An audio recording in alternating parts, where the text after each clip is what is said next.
Hello everybody, welcome to Tom's Tips. I've had a couple of messages today. Here's one, first one.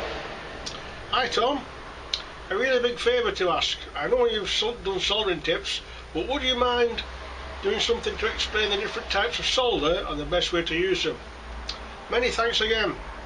You're a national treasure. From Rob. Thanks Rob. They're not all like that, you know. I had another one a bit earlier on. This one says, this is from Darren. Darren says, have you ever noticed how it's only ever perfect people that are murdered or killed these days? For instance, she was a perfect son, daughter, and they were such a perfect couple. The perfect family were killed in a tragic accident.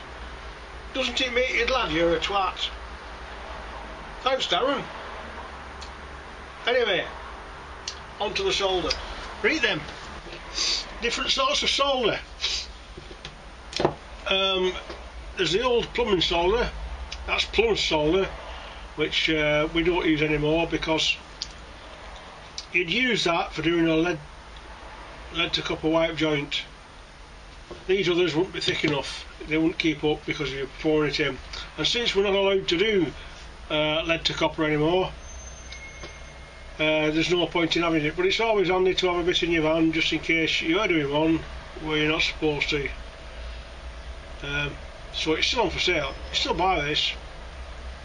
The most common types of solder are these two. Are the lead solder, which that's okay to use on central heating and gas only.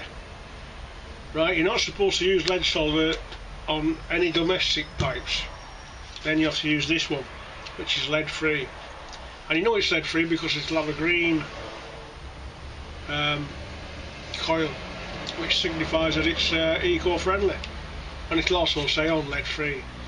It's a little bit thicker and it's not as manipulative, but it's alright, you get used to it and it works okay. Never have no problems with it. And the only thing, this is electrician solder, but that's lead as well, but it's far too thin. It's like, you know, you wouldn't use that. You wouldn't get enough in. Well, you would, but you have to use it anyway. That's for electricians.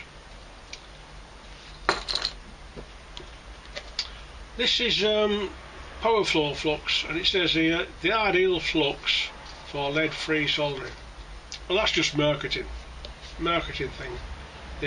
When we went over to lead-free solder in the 90s, it was just that to promote the flux. You can use Laco, you can use any flux. There's no difference in flux. You can use flux for all the same solders. That's the only thing you have to watch. So if you're doing domestic, you must use lead-free. But we'll see you again.